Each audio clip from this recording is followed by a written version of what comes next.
10, 9, 8, 7, 6, 5, 4, 3, 2, 1.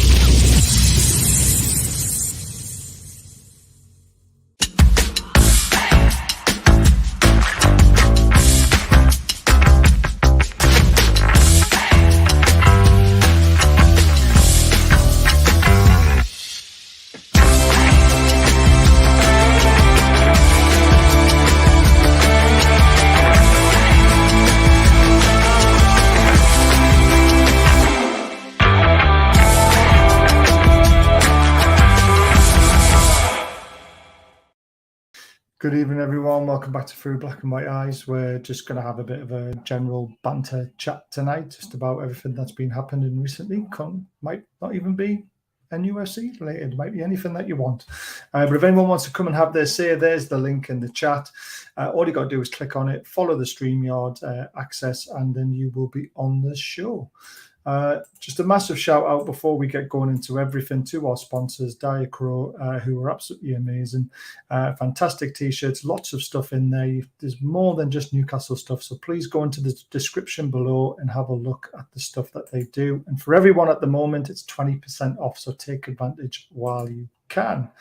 There's a few comments before I bring Gary in. So Eddie, amazing. Thank you so much for that super sticker. It's absolutely amazing. Come on and have your say. I know you've been doing some videos. If you want to come on and have a chat, you know, the link is there. Republic of Ireland beating Holland 1-0, apparently. Very interesting. I'm not watching any of the internationals after watching that crap against Ukraine.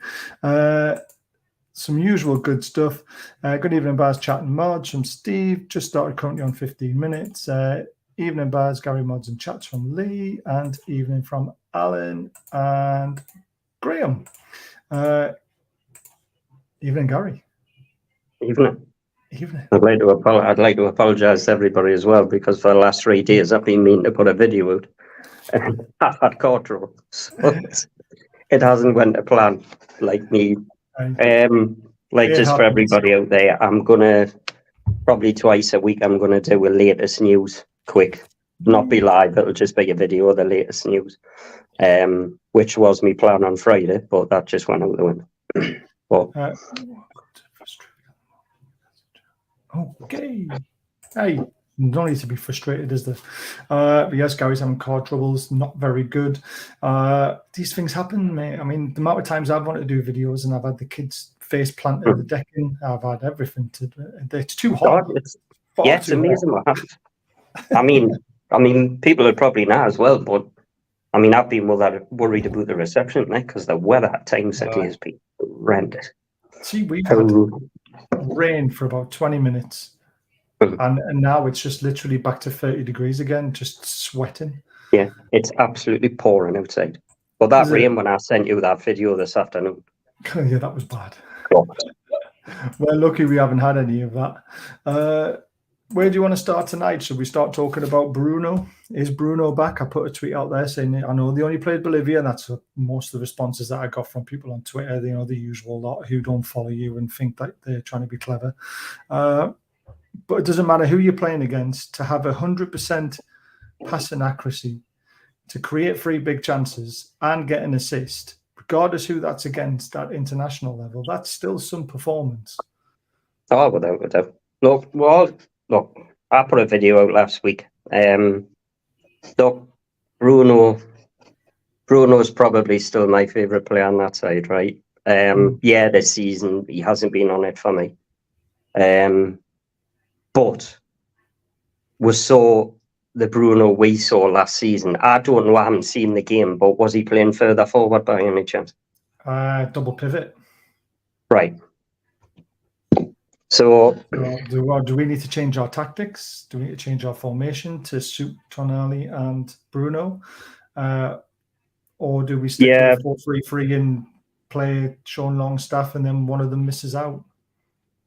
I put a video out, right? And I hope, like I said, I hope I'm wrong, right? But at this moment in time, I don't think the 3 of them work. I think the 3 of them are class, right? Absolutely class. But at the minute, I don't think they work. And I think that's because there's not a workhorse in the middle of that park. I know Joe Linton works his socks off, right? I know that, but I'm on about somebody who just sits and does the hard work. Yeah, and Joe Linton likes to bomb forward and get involved. Bruno likes to go forward. Tonali likes to go forward. And I think, I mean, look, like I said, I'm bored myself, but if we had a natural 6 in that side, for me, you could play any two of them, and they'd work. That's what I believe. So I said it on the show the other day that maybe Longstaff's got to play. He's not a world-class centre midfielder, but what he is a player who comes in and keeps our side together. And Bruno's best performances have been when Sean Longstaff's been in the side. There's been no coincidences. Maybe Joe has to go on the left. I don't know. Gordon's had a great season so far. Not his best at Brighton, but I mean, it's nice options to have. But I think, look, for me, you've got to get the best out of Bruno. Last season proved that when Bruno wasn't in the side, we lost more games when he wasn't playing. So somehow we need to get the best of him. He's the player that the big clubs are watching, right? So there's a reason why they're watching him. So we've just got to get the best out of Bruno. And if we get the best out of Bruno, our performance, no coincidence is if we're not playing our best at the minute, but Bruno's not on his game. So that's no coincidence to me, right? But like I said, he's still a class act. And I love him a bit still, but it's one of those, isn't it? I think Eddie's just maybe going to have to tinker it a bit at home to Brentford, because I don't think it's working at the minute. Do we want to tinker when we're in such poor form, though? I mean, what I mean by not tinkering, I mean maybe drop one of them and play Sean Longstaff. That's not really tinkering too much, is it? Because you're going back to what you know best. Yeah. So maybe going back to 4-3-3 with Sean Longstaff in it, with Joe Linton and with Bruno, and then bringing Tonali on later on, because he's not quite up to the Premier League speed yet. I know he had a great game against Villa. He looked great against Liverpool. And it's really harsh to say it, but maybe going back to those three in midfield who know each other so well to get the result, and then keep working on it in training with the other three, and then bringing them in when they're, in sync together. It's harsh because it's quality. I mean, look, like I said, Bruno hasn't been on his game this season, right, at times. And I think Isak's suffering from it as well, because apart from Villa at home, I think Isak's not been on it. The first 5 minutes against Brighton, he was, right? But after that, at Liverpool, he was so isolated at times. And you just need that bit of magic in the middle of the park, further forward. And that's what Bruno gives you. But at the minute, he's too far. Sorting out the number 6 role, which for me, he can't do. I don't think he's a 6. I don't see it. And Bruno's best performances for us last season when he was further up the pitch. You know what it is? He could do loads of things against Brentford. Is it time to bring Harvey Barnes in? Maybe it is. I mean, we need a goal at the minute. We need confidence. Harvey Barnes has got confidence. He knows where the back of the net is. He's Premiership experience. Maybe it's time Barnes comes in. Is it time? Look, we're going to play him on the left or play him on the right. Anthony Gordon looked out of sorts against Brighton, but looked fantastic against Liverpool. Yeah, it's a tough one, isn't it? Does Wilson come back in? I mean, Wilson only want to hit the back of the net, isn't he? Recently. I mean, the one positive at Brighton was Callum Wilson's finish. That was the one positive out of the game. And Lewis Hall got called up for the England squad the other day. Look, and our Southgate's a complete knacker, right? And anybody who, and I'm talking about England here, but anybody who puts in a performance like that for them players is like asking for the job, if you ask me. But Lewis Hall was called up to the England squad, so that tells you what that tells you what the England team think of him as well. And I said to you before the Brighton game that Target and Burn was a disaster waiting to happen. That's exactly what it was. Well, we called it, when we did the look ahead show with Mike, we said, look, if we play Target and Burn down the left-hand side as left back and left centre-back, you're going to have a field day, and we were right. Yeah. I mean, Tino Livramento, for me, he's got a bit of time because we've got Trippier there to get up to pace, but Personally, I think we need to get Lewis Hall up the pace as soon as possible because we need something. I was watching a few of his clips last night, and from what I've seen of him, he's exactly what we need right now. We need something with pace, just somebody who can read the game well, just somebody who's got confidence. I think that's what they need. And I tell you what, Lewis Hall and Anthony Gordon is frightening on the left. It really could be frightening partnership that. And if we play him as a left back, or a midfielder, could he be the answer to the number 6? Well, he could be. I don't think he will be at the minute. I don't think Eddie Howe will be considering that. I think left back's where Eddie will be looking at. But I heard somebody say the other day that they thought maybe Lewis Hall's getting up to speed with fitness. Well, tell you now, Matt Targett's not up to speed with fitness. That's possible, but he's playing. So I just think Eddie's playing his normal game of when I buy somebody, I bet them in. And I think he didn't do that with Tonali, did he? I suppose he had more time because of the start of the season. Yeah, exactly. Early in the window. And he played a lot of pre-season games, Tonali, from. But I don't know. I'm just. I'm on about I'm not on about changes. I've seen people say get Nick Pope out and put Dubravka in. I'm not at that stage yet, right? But hopefully Botman's back because that's going to be like a massive boost, seriously. But there's a lot of changes that he could make because we have got quality on the bench now. And look, Southgate proved yesterday, right? You cannot keep playing your friends or the people you like because you're going to fall. I mean, the bench yesterday for England was ridiculous. The amount of talent on there that he doesn't take any notice of. Now, Eddie's going to have to be ruthless for me. And look, we're playing Brentford at home. They're a good side. Maybe we need to sacrifice a bit of the hard workers and just add a bit more extra quality at the end of the pitch for just a game, just to see how it goes. But I think it needs freshening up with it. I'm not on about 4 or 5, maybe 2. Most 3, right? Just freshen it up a bit. Put some new lads in there who are desperate to get on the pitch to show themselves. Callum Wilson will be desperate to get on that pitch. Right? Definitely. Desperate. And I have no doubt Harvey Barnes is desperate to get out there as well. So just, I don't know, change it up for me. Just add a bit something. Just try something different. Because at the minute, it's not working. Whatever we're doing, it's not working. Good question from JB. Who was the 6th last season when we finished 4th? It was intriguing who was our 6th last season because it was Bruno most of the time, but then Longstaff also sacrificed his role and then jumped into a 6 while Bruno went further forward. So they interchanged. The problem we've got at the moment is when you play Bruno, Tonali and Joe Linton, they don't seem to have that person who's willing to sacrifice and sit back when Bruno goes forward. And that's what Sean Longstaff was very intelligent at doing. He knew when Bruno went forward, he went, right, my job is to stay further back and to, watch that space.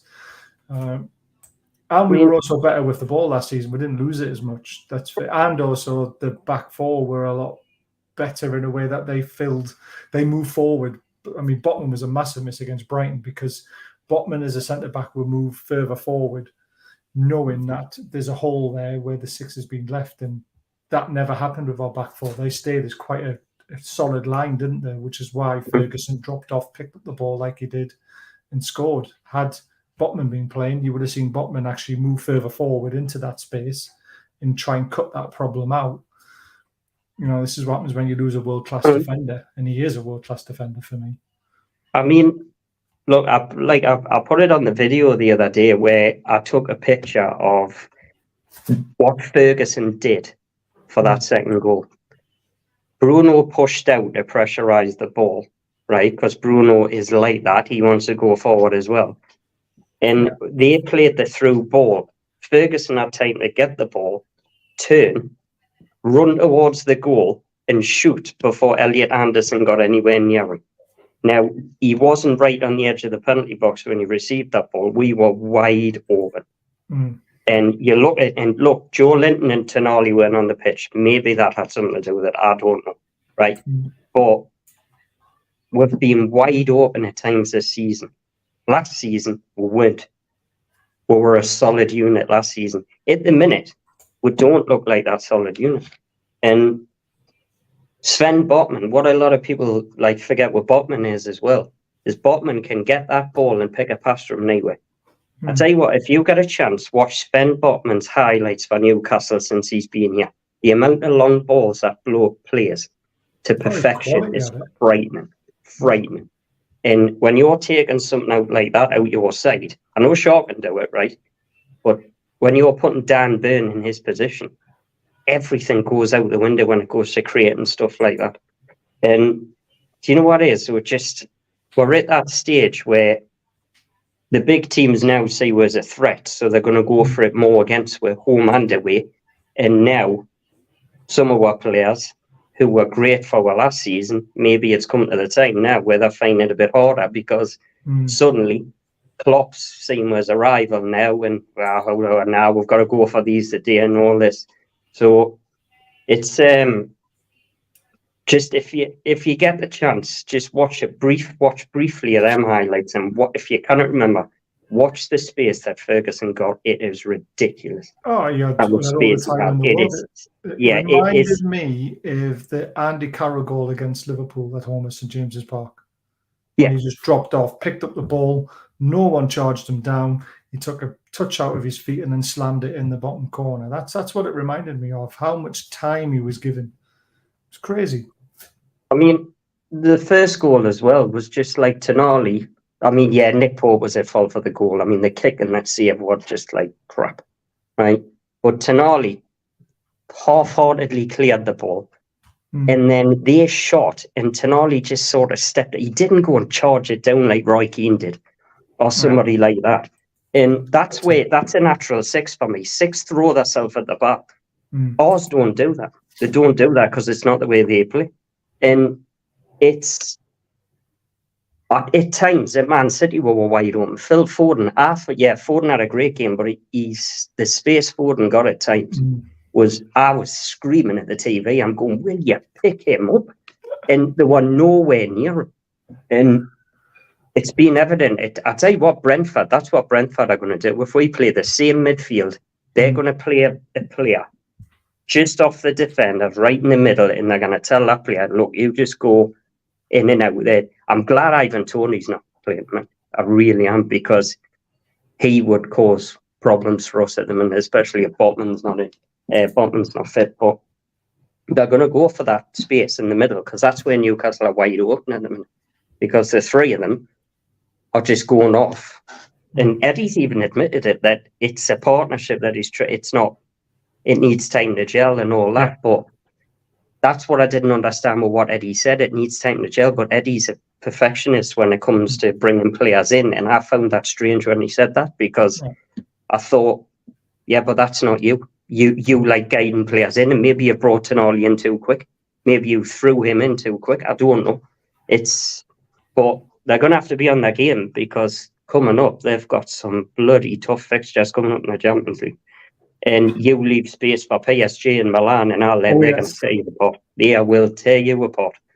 And you might get away with it against like Sheffield United and Burnley and that, but you're not going to get away with it against them. I'm still looking forward to those games, though. Oh, yeah, I can't wait. So I can't wait, but it's they're going to have to, well, put it this way, they're going to have to improve, because they're not for me at the minute. They're just not on that game. A couple of players are playing well, but as a team, not at the minute. Gary V, we should have signed Alvarez. Is that the one that went to West Ham? Yes, 100%. 100%. I said that on the show. I said that on the show the other day. Me, you, Blade, you name it. We all heard that Newcastle were watching Edison Alvarez numerous times. He became available for 30-odd million. Went to West Ham, and I thought, I tell you what, he's fitted in at West Ham like a glove. And Paqueta's performances, Paqueta just went up a notch because of him coming in. Yeah. Watch Alvarez. He played at Brighton last week. I mean, bear in mind, the same team that we played. They went a week before that and beat them 3-0 at Brighton. Alvarez was unbelievable. Yeah, the way. And he's just, I mean, listen, watch West Ham fans on the. They cannot believe how good he is. And it's a 6. It's a natural 6, just doing what he does. And I think we've missed a trick with that. Honestly, I would have signed it. I agree. Do you think Klopp might be tempted by the German team job since they sacked Flick? Yes. Do you? Yeah, I do, yeah. I don't think he would have 2 years ago, but I think now he would, yeah. I don't see him as an international manager, to be honest with you. You know? So I think he's perfect for the German national team. Absolutely perfect for them. Because he's an absolute tosspot anyway, fitting. You know what I mean? Absolutely fit. Honestly, it's fit perfect. Moaning, whinging all the time, or cheating, you name it. Absolutely. I think he would take it, yeah. Well, I'd be interested if they come knocking to see what he does. Enough to move the Bruno to challenge the defender. I mean, there was so much that went wrong in that game. I mean, yeah, I put that picture on, and yet, fair enough, I got it at a perfect time. But when Ferguson received the ball, Gordon was looking the other way, and Isak had his arms like that, just staring at the ball. And I thought, what? I don't expect Isak to do much, to be fair. Yeah, it's just like, you know what I mean? It was just they didn't. You had 2 midfielders massively forward. You had 3 Brighton players here, and our midfield was up here, like miles away from it. And it was just. I don't know, that just the midfield 3. Hopefully Eddie hasn't had time to work on this because they're all away on international duty. So that's the other thing that really pains. It's a nice break, but now we've got better players. We're missing them and can't work on them. Our whole midfield 3 is away. Tonali was away with Italy, Bruno and Joelinton with Brazil. So they haven't had a chance to really work on tactics and get things right. I just want to comment on that one. We can't afford to buy everyone, but do you not think maybe we should have sacrificed Livramento for Alvarez? I do. I know we're buying for the future, and Livramento is going to be quality for the future, and we probably got him at a decent price, knowing that Chelsea would have had an option to buy him back or something like that next year. And if he had a great season in the Championship, then you know what Chelsea like, they're buying fucking everyone. But I think maybe sacrificing that for Alvarez would have been a better decision for now, not for the future, for right now. Do you know these signings we made this season? That would have made sense for me if we had finished 8th. Yeah. Right? When we finished Champions League, I'm not saying the quality of these players. I'm not denying it one bit because you know how much I love Lewis Hall. How good I think he's going to be.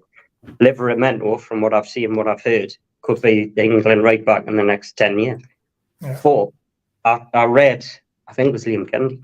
I read Liam Kennedy where he basically said, he says the window so far for potential has been a 9 out of 10, but for the first team it's been a 5 or a 6 out of 10. Because he says we haven't improved the first team. He says we've just improved the potential in the squad, and he says. And like I said, we're not Manchester City, right? So we need to improve the first team. And even the owners were going on about it on the show, that documentary. They kept saying the first team needs improvement. We need to improve the first 11, but they haven't done that. They've improved the squad and added Tonali, and the rest of the 3 we haven't seen. And yeah, the potential's there. I mean, tell you what, in 3 years' time, we could have an incredible team. Absolutely incredible. But at the minute, we're missing stuff. And it's because the first team hasn't been improved. It's going to be a long season, isn't it? As a centre back, we needed a 6 and a centre-back. Livramento and Barnes were not what we needed. Maybe Barnes. Did we really need Barnes when you've got Gordon, Joelinton, Willock, now Lewis Hall as well? Almiron, Anderson on the left, Anderson, Murphy. I don't know. It feels like we bought Barnes as a reflection that we didn't get Maddison. Yeah, I completely agree. Maddison was the one we needed because we needed somebody. Because if he wants to play Bruno as a 6, Maddison's proved what he does, and he can put it. I mean, put it this way: at the minute, Maddison's creating chances for Richarlison. He just can't put them away. right? Yeah. Can you imagine? Can you imagine what he could do for Isak? Yeah. And I don't know. I like Harvey Barnes. I think 13 I goals do last like him, season. but I But just think it's an yeah, I don't know. unnecessary signing. Yeah, I don't think it was what we needed. I said to you in May last year, I thought we needed a left back. I thought we needed a centre back and we needed a six, a CDM. We've only bought a left back. We haven't bought a centre back and we haven't bought a CDM. Now, I don't know. It got proved last year that when Sean Longstaff got injured, we dropped. Because, the performance, and remember, people were begging Sean Longstaff back for Leicester. Yeah, He came in, but you could tell Longstaff wasn't fit because he didn't play at Chelsea.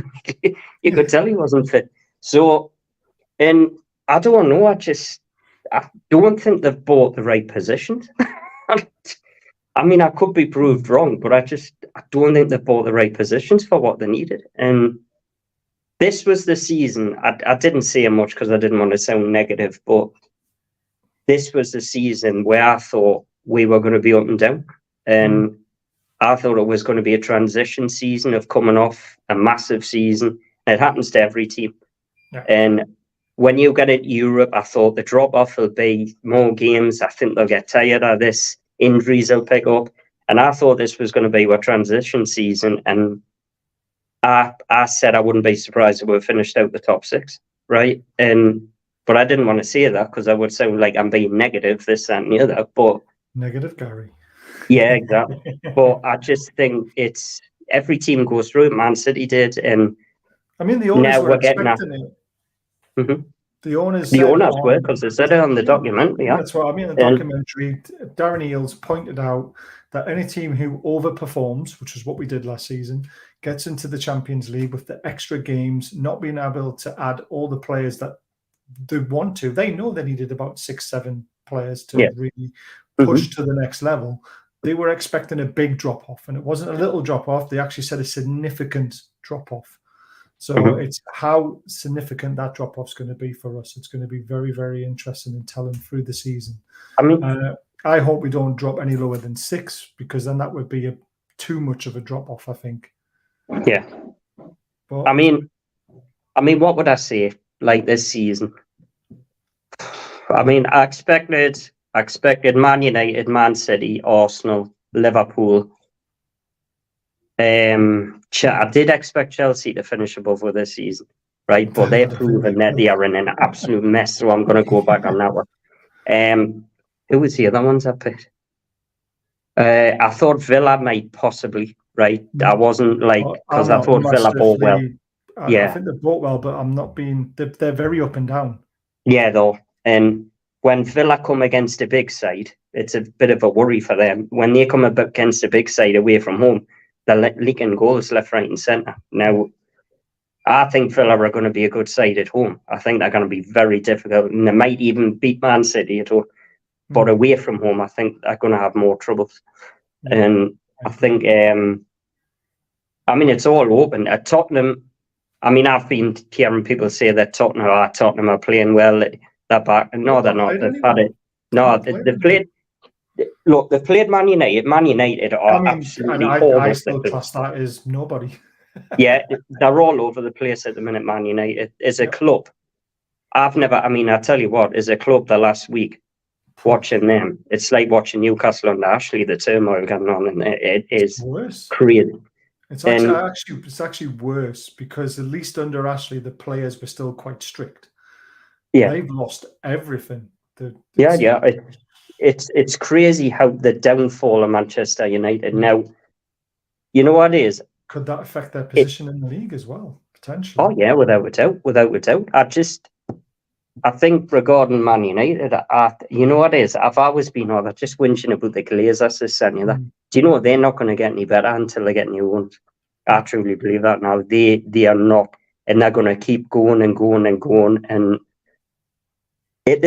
my God, you want to see the lightning here? Is it bad? It's just flashed through the living room. You want to, I mean, when I think of, like, apart from Liverpool, Man City, Arsenal, Liverpool, I'm trying to think who would finish above us, who I would see above us at the minute. I think them three will finish above us. The rest at the minute, Brighton, West Ham. West Ham have started really well. West Ham have signed some really good players. I mean, really good players that I would have considered for us. Villa have bought well, but like I said, they're going to be up and down. But I think if we're going to get top 6, then injuries to spend bottom, and we need to be lucky and not have them, because we get injuries to players like that, we're in trouble. I want to go back to this one because I haven't had a chance to answer Geordie for Life's question. He thinks we changed the tactics and it backfired. I don't think we did. I think we tried to play the press, but Brighton were expecting the press. They changed their tactics, and the way that they held onto the ball, waited for us to press them, and then they passed it behind us. I just thought Brighton played the perfect tactics against our press, and we weren't intelligent enough to have someone sitting in that gap while the press was happening. I mean, it worked against them at St James's Park. We absolutely pressed them off the park and then capitalised on them tiring. And they just literally were so intelligent on the ball and so quick moving it, we couldn't get near them. That's my personal opinion. Yeah, I mean, in a way, we're miles away from Brighton players. So, in a way, that comment is technically right in a way. I mean, the press wasn't there, and that is what we're known for, the press. But I think we've been found out. I said this on the show the other day, that I think we've been found out by the clubs, and I think they know how we're going to play it. Now it's down to Eddie Howe to come up with a solution to this, because it happened under Robson. But Robson came up with a new solution. Keegan came up with a new solution, right? But it's like Keegan always had this solution of if you score 3, we'll score 4, right? Now, that worked, but it didn't work to win your trophies, right? But the problem Eddie's got at the minute is I think Eddie's tactics have been found out. I think they know what Newcastle are going to do, especially the big teams. They know what's going to happen. So Eddie needs to come up with a new solution. Now, at the moment, the press that they're doing is not good enough. They're not pressing well enough as a team. Now, I sort of agree, but when you watch the Liverpool game for the first 30 minutes, if Liverpool started 11 men, I think we win that game comfortably, because Liverpool couldn't handle our press. They weren't passing the ball very well. As soon as they went down to 10 men and went into their shell, that is when the game changed, and we couldn't break them down. We the press wasn't needed then, because Liverpool weren't coming out of their half, really, were they? And there was there was a bit of needle in the game. But the first 30 minutes, when you think about our press, our running, we were creating chances. We haven't been fully found out yet, but I just think Brighton were just so clever with the ball. I think that was the difference. Yeah, I mean, Pep changed his tactics for us. Yeah. Now, this is Pep Guardiola changed his tactics for Man City at home to us. So he saw us a threat. Now, we didn't really do much in that game at all. Unable. It was very, very funny performance, because we did need attacking. It was only 1-0, but I didn't think Man City were absolutely destroying us, but I think we weren't doing anything. And it was a funny game, because I sort of let the team off because it's Man City, the best team in the world, right? So I always let them off when they play Man City. Liverpool, like you said, the first half at times, I thought, my God, what a good side we are.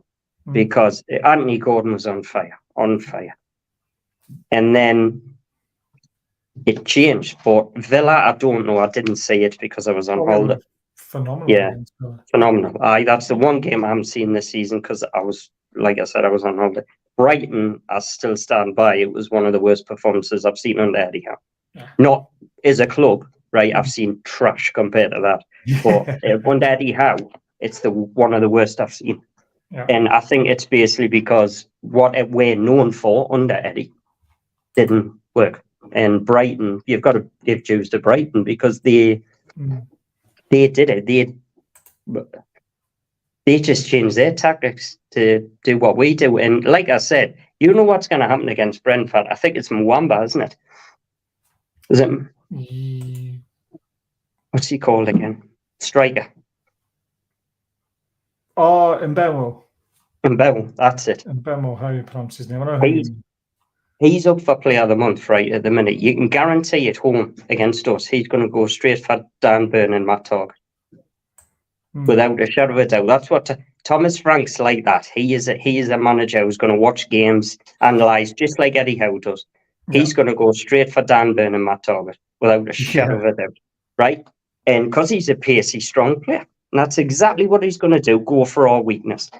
But it's up to Eddie to come up with a solution for that weakness. And that solution for me is Lewis Hall. Yeah. If you play Lewis Hall, that solution's gone. Surely Lewis Hall can play 70 minutes. Surely. You would think so, wouldn't you? And look, does Dan Burn play at centre-back? Hopefully not, because hopefully Sven's back. If Sven's fit, it's a different ball game altogether. But it's, I don't know, it's just like, at times wide open. Like I said, wide open at times. And I mean, that comment was right in a way, to be honest, but it's like, I don't think we didn't do the press. I just didn't think we did the press good enough. And Brighton just we definitely pressed at times. I was watching it. They were waiting to give the ball to Brighton to a certain centre-back, and then they decided to try and press. At that point, they just played around us. It was terrible. Let's bring Eddie in. Good evening, Eddie. Thanks for joining. Hey, good evening, guys. Thanks for all the awesome work you guys are doing. Thanks, Matt. We try our best. Put a lot in the chat. What did you make of the Brighton game in the press? I mean, I personally saw us sitting back until a certain player received the ball in Brighton's back line. Then they went to try and press, but they were so good, they then passed around us. Oh, yeah, absolutely. I call it transition. I felt like we weren't able to make a transition and do the press like very well. It seemed like everybody had to be on the same page in the midfield. I felt like Tonali wouldn't move unless Bruno moved, unless Joe moved. And it seemed like they had to come to this conclusion, like they were defending each other's ego. So that's why I told you I'm emotional. I'm upset by that. I didn't like that. But I gotta temper that, because I feel like when I get emotional, then the reason goes out the door. And then I realize I'm just going to get really negative. So that's why I watch the show. It keeps tempering me.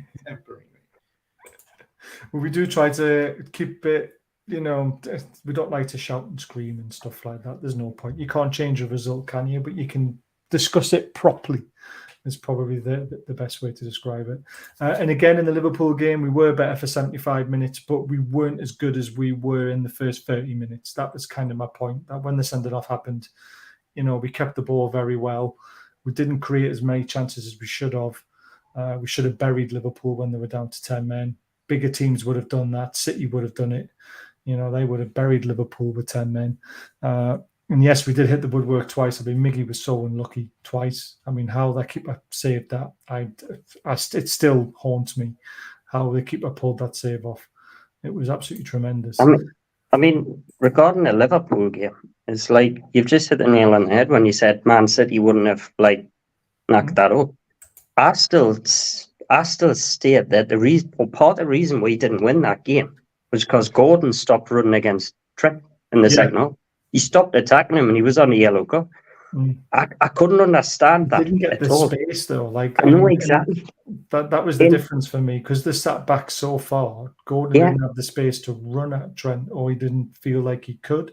In the first half, we saw him running at him. We saw, I think, was one when there was a shot and it wasn't a good one, but when Gordon ran past, actually it was for the goal. It was Gordon's goal. You saw Trent pull his shirt and then let go, thinking, shit, I can't do that. So, but there was so much space for him to run into. But when they went out 10 men, that space disappeared. And I think that was where we needed Gordon to be a bit more clever, try and get to the bar line, try and get around him, get near the box. But it just didn't happen. I don't know. There was just something off about that performance. It was The first half, I didn't have a fault, like any problems at all, right? Second half, I don't know. I don't know what happened. It's like Steve Bruce spoke to them at half time. You know what I mean? It was weird. It was, and I'm not slating Eddie Howe, saying that right, but I'm just saying it was like Steve Bruce took over. It was just a weird second half. I remember the first 10 minutes of the second half, they passed the ball around. I think they had 130 passes or something, or 100, whatever. Liverpool had about 16, but nothing was happening. We were just playing it round the back, and then all of a sudden, Tonali made a mistake in the middle of the park. Liverpool went on the attack, got a couple of corners, and then all of a sudden the game changed. Yeah, and it changed a bit, didn't it? Where it was like, yeah, we're only 1-0 up here, we could lose this, and we did. Yeah, and we had bizarre performance, but it's like, you know what it is? I don't know what it is about Liverpool, but they're our bogey side. They really are. Every time we play them, it just like we're so desperate to beat them now because they just drivel on and gun on after the game and before the game. You know, they're going about not having a rivalry but when we put something on our official website, you've got them commenting underneath. You know what I mean? Because they've got their notifications on. Oh yeah, man. You know, it's just they're just that we're bogey side on at the minute, and used to be bloody Southampton, but it's them now. Yeah, I mean, it's not a bad bogey side to lose to. I'd rather lose to Liverpool than Southampton, to be fair. Do you know what it is? I might be the complete opposite here. I'd rather lose to Leicester City. Leicester's not too bad, I suppose, but Southampton would be. Eddie, yourself, I mean, obviously the Liverpool game was very, very frustrating. Tonali being taken off looks like a bad decision, but Eddie seems to be taking him off in every game so far. He hasn't finished a full 90 yet. So he obviously and the backroom staff know something that we don't, potentially. Well, I wanted to ask you guys, it seemed that Anthony Gordon was clearly the most aggressive player. Is it the case that perhaps he was playing with too much emotion? I mean, I can't rationalize, taking off one of your better players who's clearly the most fit. I can't rationalize taking Tonali off, who clearly needs that big game experience and is likely the one who's going to make a big difference at the end of the game. I just don't understand it. And like Gary was saying, it was like at the end of the first half when we need to be excited about the situation, 11 versus 10 is, if you can't get up for that, I mean, what can you get up for? And I didn't sense they were up for it. But you did make the excellent point that somehow, Klopp didn't change the formation in a defensive way, and it didn't register with us. And so that looks bad. So that was horrible, yeah. I mean, Eddie, the backroom staff must know something we don't know about Tonali, that he's not potentially up to the running of the Premier League. Taking Gordon off was strange because Gordon has just done an under-21 tournament, been the best player and played almost every minute. And he's fit as he's ever been. He's even said to himself, I'm fit, I'm ready to play 90. So taking Gordon off, bit strange. However, though, if Harvey Barnes squares that ball to Wilson hits the back of the net like we all think would have happened, we wouldn't be criticising or talking about the substitutions today because we would have been 2-0 up and we would have won that game. So yeah, I'd be much calmer if today our record showed 4 points instead of 3. You're absolutely right. We're probably a little too worried, and but I just think honestly we wouldn't be discussing substitutions had that cross happened. Just like the Villa game, you made the same sort of substitutions. Nobody questioned them. We ended up going on scoring two more goals when the subs came on. Same could have happened against Liverpool, and then we would be thinking, right, he's done the right thing. But because we lost that game, basically threw it away, everyone's criticising the substitutions. Do you agree, Gary? I think it was the substitutions he made that were the problem. I think. But he made the same ones against Villa, really. Yeah. Like I say, if Barnes had crossed it, Wilson had scored, it wouldn't even be a conversation, would it? I think it wouldn't. But apparently Gordon wanted to come off. Right, well, didn't want to come off. He looked tired, right? Tonali, as soon as Tonali went off, the midfield changed. The game changed. Now, maybe, I don't know how fit Tonali is. I'm sure he's a fit lad, to be honest, but maybe Bruno should have went off and not Tonali. It was one of those. And I get these subs, like making these substitutions, like to freshen it up, but sometimes this season I think he's made the wrong sub and the wrong player.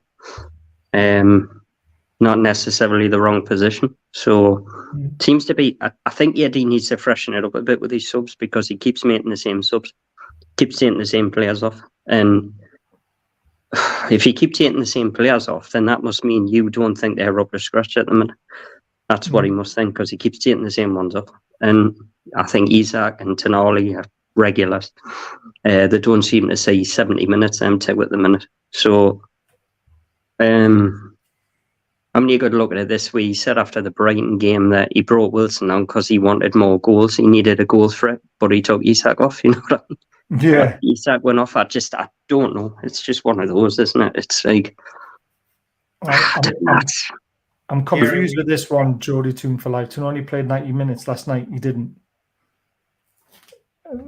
When did he come off? Who came on for him? It doesn't tell you on this. But Tonali didn't play 90 minutes. I don't think it was one substitution, like 3 in the 74th minute. Tonali played... I'll let you off. He played 89 minutes. So you almost played the 90. See, funny enough, Bruno came off after 70. You only got a 6.5 rating last night, Tonali. Hit the woodwork. I mean, you're asking a really very interesting question. Are we overworking Big Joe Linton, who, like, over the course of last season, I think, if you remember, like, we had injuries all across the board. And I think aside from the defense and aside from Joe Linton, like, everybody was coming on and effectively getting refreshed. I mean, it's kind of short-sighted to think that you're going to get the same production out of Joe Linton, right? I mean, that's a really interesting point. Why would you take off Tonali before Joe Linton? I don't know. Is this like some kind of hierarchy that he's creating? I don't know. I mean, Joe Linton says he was fully fit. Joe Linton's fully fit. He normally plays the full 90, doesn't he? I mean, you could have hauled all 3 of them off against Brighton at the end of the day, to be fair. So, I mean, the first thing I said was Joe Linton wasn't fit against Brighton, but he came on for Brazil yesterday, or the other day. So everybody wants to overwork the guy. I don't know. It's like, I mean, he was overworked at times last season, Joe Linton. He ran himself in the ground a lot of the times. Right. But that's because we didn't have a squad. Now we've got a squad, but I don't know. Look, like I said, I bore myself going on about it, but it's just that natural 6 in the midfield I'm missing. You know, you add a 6 to that side, and I think you just see a different Newcastle. Honestly, I think you do. I could be well wrong here, but you put an Edison Alvarez, a Thuram, whoever, in the middle of that team, and tell you what, it's a different ball game for me. I mean, Italy drew 1-1 with Northern Macedonia. Tonali played 89 minutes, not 90. He was 1 minute short. Someone told me that he'd only played 74, but obviously I was wrong. I didn't watch the game myself. Didn't look like he was very influential in the game, but I mean, Italy at the moment is shocking, to be fair. But yeah. Oh, by the way, congratulations to all you Great North runners. That was today. An absolute fantastic turnout again. Eddie Howe was there to start the race off. Obviously, he wasn't running in it because of his dodgy knees, but he was asked a few questions. Did you hear the interview, Gary? I was going to, and I forgot. He was very good, though. Again, well-spoken, as always. Graham, ideally, we could do with another striker in order to start Isak and Wilson. Yeah, right. So Graham would like to see a 4-4-2. I don't mind a 4-4-2, but this day and age, we never see 4-4-2 these days, do we? The problem with 4-4-2 with our squad is that if you want to change things up top, you've got nobody to change it up top, have you? Because we've only got 2 strikers. So the only way you change the game is by taking a striker off and putting a midfielder on, and then you change your formation, don't you? So I think that's the reason why we'll never see 4-4-2. We might see them playing on together on at the pitch at the same time, but you probably see Isak playing a 10 or playing a wide left or something like that. But again, even if you change your formation and when they're both on the pitch at the same time, you need something to change. You haven't got a striker to come on, and I know it sounds daft, but that's the way some managers think, don't they? I think Isak's. You know what it is? I think his best position's off a striker. Right? He scored last night for Sweden. Yeah, I think if you play Isak off a striker, is like the Peter Beardsley role, that type of role. Yeah, I think that's his best position. Right? Still don't think he's an out-and-out striker, and I don't think he's a winger. But if you play him off a striker, 4-4-2 can work, but it's the midfield that's the problem. Who do you play in midfield? Right? Now, the defence picked themselves at the minute. Well, Eddie's defence picked themselves. I mean, go on about putting Tina in and Hall, which is what we would do anyway, with Hall especially. But midfield, it's how you play in midfield. And if you're going to play 2 in midfield, you need... I mean, we'll put it this way, you need 2 strong players to go in the middle of there. Yeah. Now, Bruno and Tonali would get walked over in the middle of the park. Walked over. So you need one of them. One of them has to come out, and at the minute it's Tonali. That's what Eddie would do. Who plays with him? Probably Joel, and you'll probably have the normal 2 on the wings. But I mean, 4-4-2 can work, but I don't think we've got the midfielders for it at the minute. No, I don't. You need a Toyota, don't you? Just to answer the question about where Tonali played, he played on the left-hand side of the 3 in midfield. They played a 4-3-3 Italy last night, which could be a 4-5-1 for all we know. But according to SofaScore, it was 4-3-3, and Tonali played the left-hand side of the midfield 3. You had Cristantia and Barella on the other side. Interesting. Very, very interesting. I mean, look, you could look at it this way, right? Both are midfielders who have been up and down this season. Have both started for the internationals, both of them, right? Joelinton came on, didn't he? For Bruno, he came on for Bruno. But like I said, I'm repeating myself. I think Bruno and Tonali can work, but you need somebody behind them. Just let them 2 do that. That's what they do. And yeah, they can defend, of course they can, but they're not naturals. And God, I'll just keep saying it and saying it and saying it. But to get the best out of them 2, you need a workhorse. And if that's Joe Longstaff, put him in. Joe Linton has to be sacrificed for 1 game. Try it. I don't know if Tonali has to be sacrificed. Try it. You play Joe Linton and Bruno. But I think just putting somebody in the middle of the park who just does all the hard work's just going to change everything.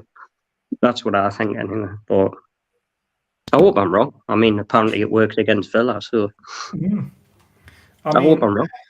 We do know that Lewis Hall is a midfielder. He can play anywhere according to SofaScore. We've looked at it. He fitted in very nicely at left back for Chelsea.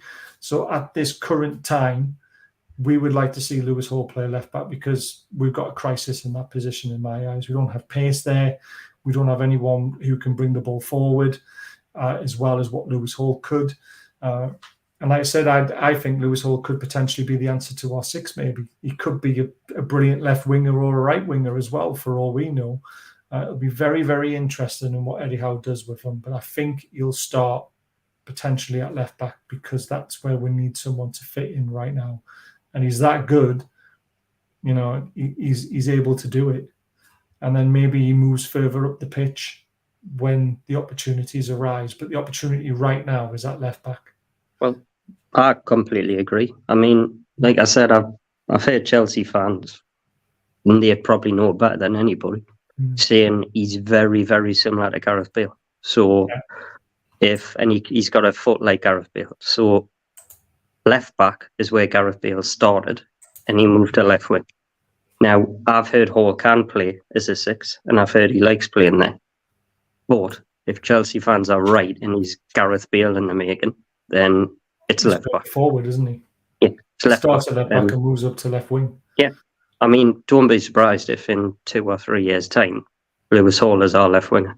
You know what it is? But then again, why do we buy Harvey Barnes? But do you know what it is? I would just love for one manager to go back to the normal of a left winger on the left footer on the left wing and a right footer on the right wing. And put crosses in like Ginola and Gillespie used to do. Back to the old days. Pop a right footer on the right wing and a left footer on the left wing. And you know what it is? Let's see what happens. Because, I mean, look at Lauren Robbie. Never played right wing. No. But this is it, though. I mean, if we don't have an Alan Shearer in the middle who can score when there's 3 defenders around him, that's the problem we have. And if you look at the way football's played these days, the way Man City do it, that's where we're kind of trying to emulate. Is that you pass the ball around and you create space and you create simple opportunities, don't you?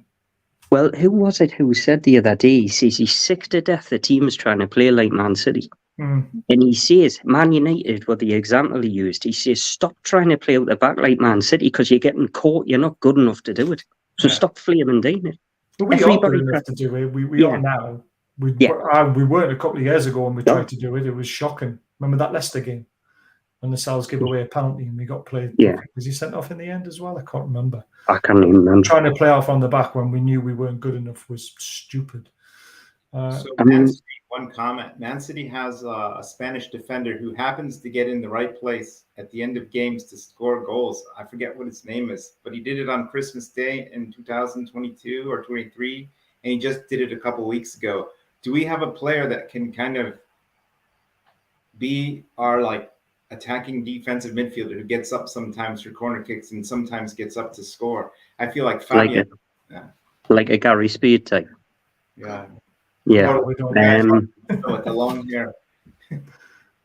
To be honest, no, I don't think we do. And to be honest, I don't think our set pieces are good enough at the minute. And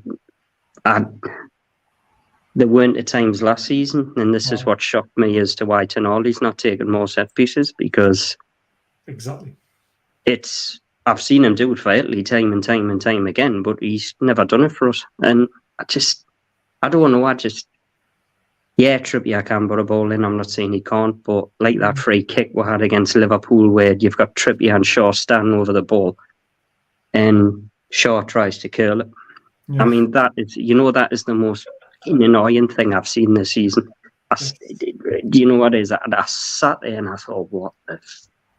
Because if Shaw's going to take it, do what you do and smash it, right? Yeah.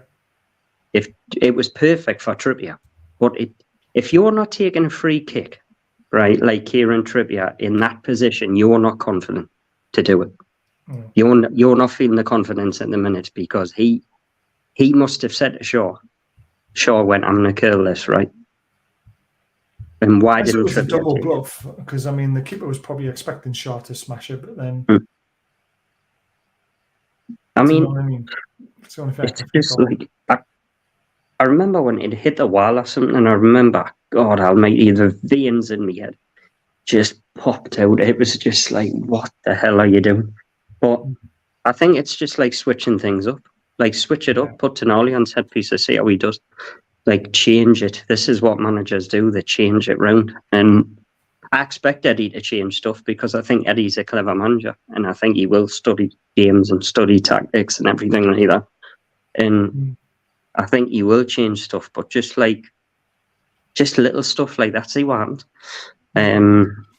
But see, the thing with this comment here is like, get Joe Linton back to full fitness. If he's not fit enough, he wouldn't have been sent on international duty, and he wouldn't have played for Brazil the other night. I know he came on as a sub, but they wouldn't send a player who's not fit enough on international duty in my eyes. So Joe Linton must be fully fit. It's got to be. That's crazy, sending a player who's not fully fit on international duty. Well, Sven Botman's a perfect example. Hasn't gone because he's not fully fit. I think Joe Linton looks a bit leggy for me at the minute. don't think he looks. Well, he's not the Joe Linton I saw last season. He's had a couple of good games this season, but he's had a couple of dodgy ones. And he's not on. To be honest, I don't think many of them are. I think Botman is. I think Botman's been on his game. I know he made a mistake, but against Man City, the best team in the world, Botman was the best player on the pitch for us. Yeah. So it's there's not many players you could say, yep, he's been brilliant this season. Isak's had one good game so far this season. He's been quiet. And when your big players are quiet, you didn't get results. Your big players are there for a reason. And our big players aren't on it at the minute. And until they come on, like they start playing, we're going to have results like we haven't. Because there's too many of them off that game for me. Trippier hasn't been on it for me this season. I think he's been off the pace. Who else? Joe Linton. Miggy hasn't fits and starts. He hasn't been as good as he was last season. Isak hasn't. I could go through an endless list of them. Dan Burns certainly hasn't. Nick Pope hasn't been on his game. It's Nick Pope against Brighton, definitely not. You got whoever was blaming him for the Liverpool goals once shot with shit because the Nunes strikes were absolutely superb. No, that was the defence in the midfield. That was exactly. That was the problem. Botman's mistake for the first one, which we hate to say, but Botman did make a mistake. And the second one was Bruno's misplaced pass. Then it was Trips and Burn getting out of position, and then a ball over the top, which they just, let's not go there. But Nunes' finishes were fantastic. I mean, there's no way Pope stopping them. But Pope shouldn't have let that ball bounce out of his arms, in my eyes. A top-class keeper who wants to be in England number one doesn't make that mistake. Speaking Gary, Gary, when Tonali went to go knock the ball out after that pinball cut, and we talked about it over and over, it seemed half-hearted, Gary. You mentioned it was half-hearted. Was that on his left foot? Does he need to work on his left foot too now? Are we identifying that as the issue? I can't remember. That was horrific. The clearance. I mean, it wasn't just him either, was there? There was a few other clearances as well. Players have a strong foot and they have a weak foot. I hate this, that the professional footballers, they should be able to kick the ball just as good with the other foot. It's never going to happen. Lionel Messi cannot kick the football as well as he can with his left foot, with his right foot. It's as simple as that. There's levels of players. Miggy will never have a proper right foot because he doesn't. He's told, I think, to cut back all the time, and sometimes you will cross the ball with his right foot, but it's not his strength. I can never kick a ball with my left foot. I tried. It's fucking useless. My left foot was always for standing on. I did score a picture of a goal on my left foot once, though. But other than that, I hate that argument that, yes, they can work on it as much as they want, but for some people, when I'm at work, right, I work this way all the time, to my right-hand side. I then went into a different building and got told to do it the other way. My brain had a shit. And I could hardly do it. Yes, I got a little bit better at doing it, but I was never going to be at the same pace or the same class as doing it the other way because that's my stronger side. My weaker side got a little bit better, but that is it. It was never, ever going to get up to speed as my right side. And people have got to remember this. Yes, they might get a little bit better, but it's never going to be perfect. There's not many players who can play with both feet. I've got one for you then. You know Miggy, right? Mm-hmm. Yeah. Every fullback now is trying to put Miggy on his right foot. Everyone, right? We all know his right foot's crap and I've got a better one, right? Mm-hmm. And they're all trying to do it. Mm-hmm. Put him on the left then. Yeah, I agree with that. Put him on the left. Why not try him on the left?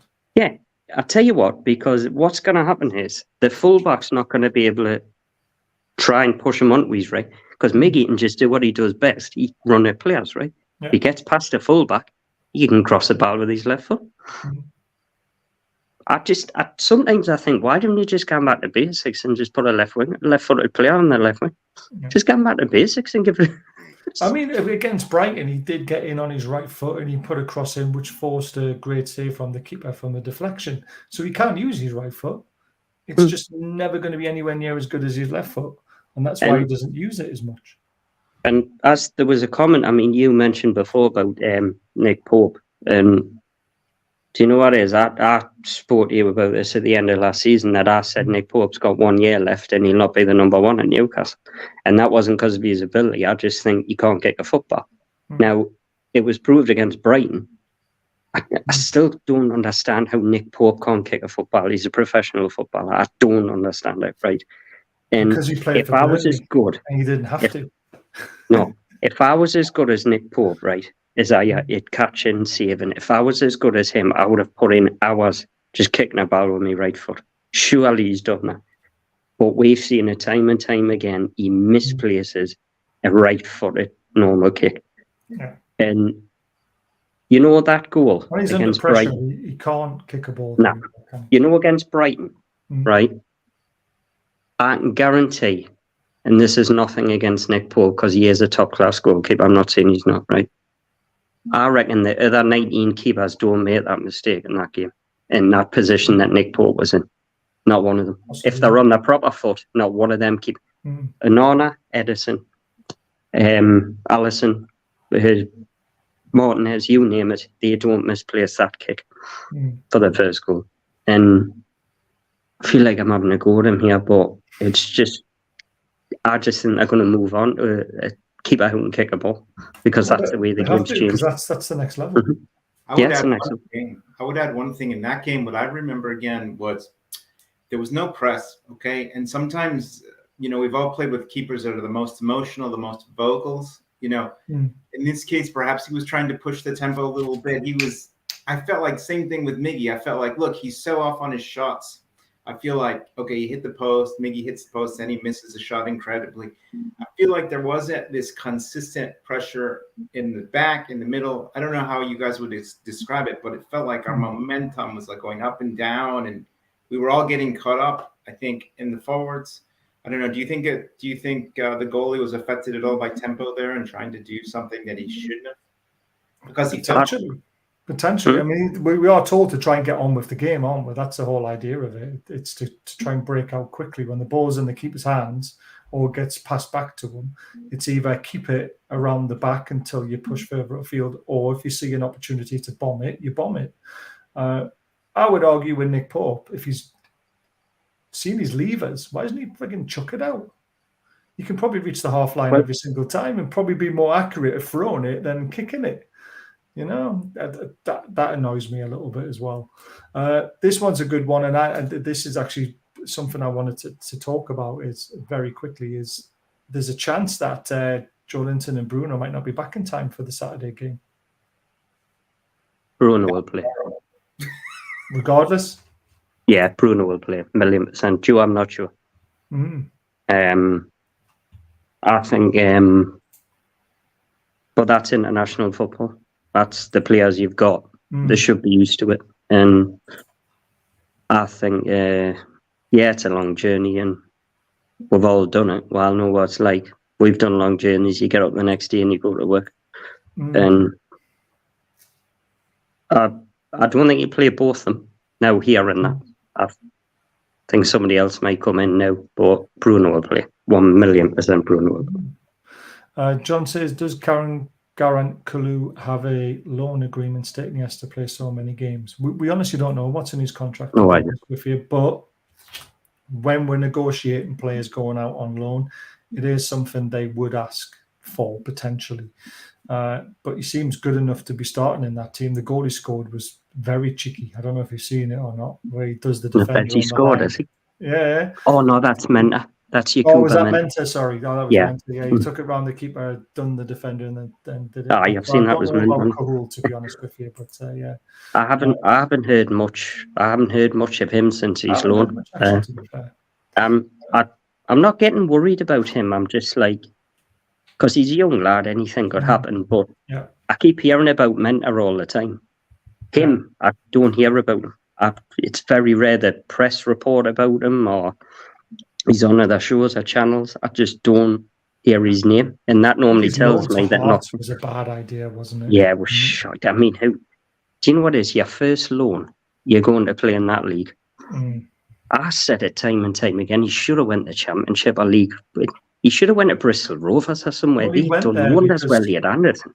there was a lot of Australian players already there, wasn't there? And he felt comfortable going there, but it's turned out really bad. Livermento, don't know, John, but of Lewis Hall, we think will start very soon, but only time will tell on that one. We have Milan 3 days after Brentford. We'll rotate. We'll probably have to rotate, to be unfair. Saturday night to Tuesday night. There's not much rest time in between. There's not a lot of time to get ready. This is something that Eddie Howe's going to have to get used to now, isn't it? He's never, ever managed a team in Europe. So all the drills on the training ground are going to be a lot faster, learning new stuff quicker to get ready for each match now. And I don't know how he's going to handle it. It's going to be very interesting to see, isn't it, Gary? Yeah, because I've said it after these European games. For the 6 games, I'm looking forward to seeing which players I think, you're going to take us to the next level. I think you're going to see it in the next 6, where we're at. Premier League, I don't think you can, because I know how good some of these players are. I've seen it. Europe, you're coming up against the elite. Now, this is where your top players stand out because you're playing big teams. Yeah. You're going to see your top players standing up here. But you're going to see your players who've got all the heart and commitment, but just aren't good enough. And it's going to happen. And, I mean, Milan away, as much as it's can't wait for the game and it's like a massive experience, it is a bit scary thing. The defense. Embrace it. Yeah, and that's what I'm trying to do. I remember when I went to Milan, when I watched Newcastle play in Milan, and the difference is what Shearer, Bellamy, Bernard, Gary Speed, you name it, and Solano, it was just full of like experienced, like Kieran Dyer, you name it. I just think I remember at the end of the season, Eddie went like this. He went, I think that players deserve a chance in the competition who got with it, right? Which is fine. But, in reality, they're not. In reality. And it's like, come on, Eddie, this is where you need to be ruthless. Yeah, and this is the problem I've got. I've seen Keegan do it with David Kelly. Scoring 30 goals, 20 odd goals in a season, and then getting shipped in the summer, not good enough for the Premiership. Andy Cole coming, you name it. Beardsley came back because Keegan knew Kelly wasn't good enough for the next level. And I don't think Kelly's career went off after that. I think it went off down after that. Yeah. Mickey Quinn was the same. Mickey Quinn. And then Keegan got rid of him. And I think I think you'll see a different Eddie Howe next season because I think he will be more ruthless because I think he's giving players a chance this season. But I think next season you might see a different Eddie Howe because I think there'll be more pressure on him next season because the owners will put the pressure on next season, I reckon. And I think he'll get a lot more money in the summer to spend. Yes. And and I think next season's a big one for Eddie Howe, a big one. And I think he'll be on it, mate. I think he'll be ruthless as hell next season. Got to be. Right, last question for Eddie before we go, because we have done over an hour. Prediction against Brentford and your prediction against AC Milan. Oh, okay. So I'll be happy to predict. I'm going to predict a tie against Brentford. Eddie. And I'm going to... Stabbing right there. Yeah, I told you, I'm emotional. I need them to prove to me that they're going to fight. And, I think they still need to learn their lesson. Baz, you told us. I mean, we all have to learn.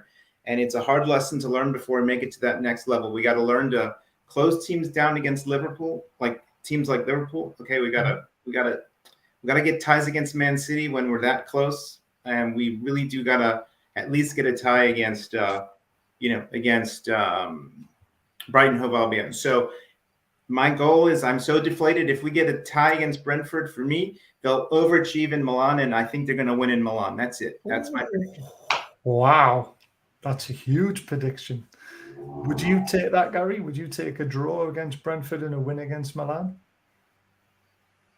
Nah, I see. I wouldn't either. I personally think we need to concentrate on our bread and butter, which is the league, and I would like to see us beat Brentford. I think nick a point at Milan. I think we'll beat Brentford purely based on the fact that I think what star players cannot be as bad as they've been recently. Mm-hmm. I think they'll step up. Milan, look, I've seen the Champions League. You have. I've seen Newcastle in it, and I think they're going to go to Milan all guns blazing, determined. You'll see a determined performance, but they'll get beat 2-0, right? Probably. I went to Juventus. We played Juventus and got beat 2-0 the first time. I still think Newcastle will get out of the group, right?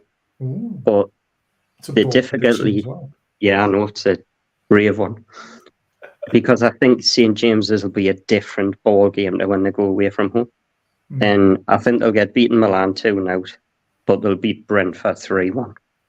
Ooh, good predictions. I like that. Well, if everyone's enjoyed the show, please hit the subscribe button. It really does help. Hit the thumbs up, even bigger. There is an option to become a member if you would like to. It's only 99p. We do have other options as well. But thank you to everyone who is a member, because you literally keep the channel running. That's the idea of it. Don't forget about our amazing sponsors, Diacro Shop. We think our next giveaway is going to be the 21st of this month on the Baz and John show, which will be at 10 p.m.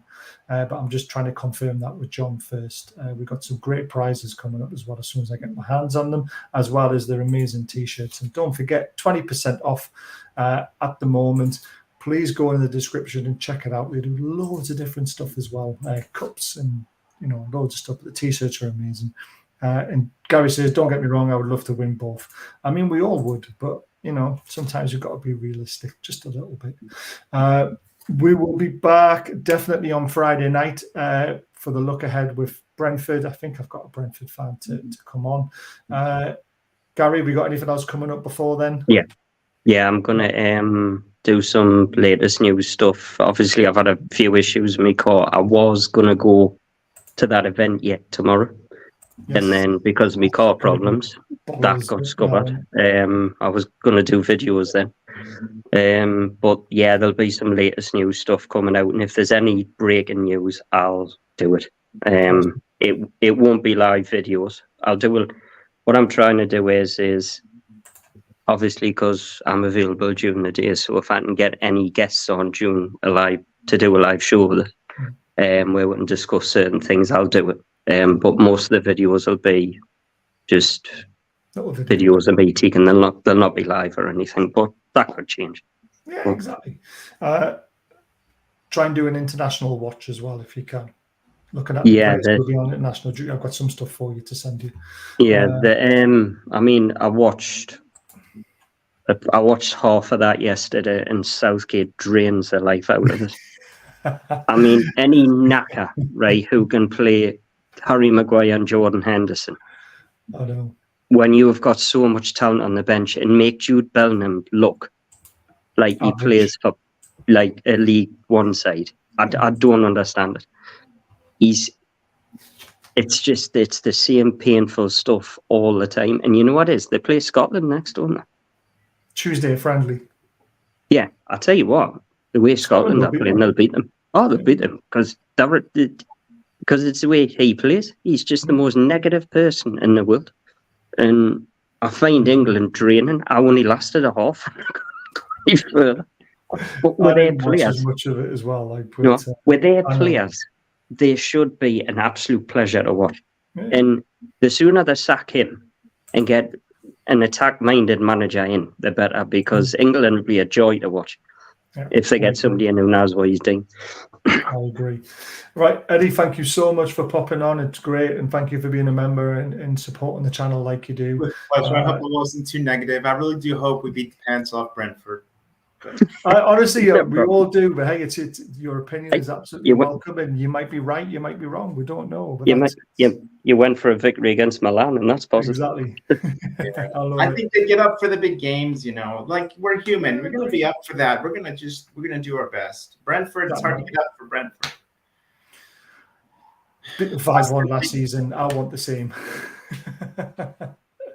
You never know, though. But thank you so much for coming on. I really appreciate it. And we'll see you all again, definitely on Friday night, and there might be some stuff in between it. So keep an eye out on the channel. Thank you for supporting us, everyone. See you soon.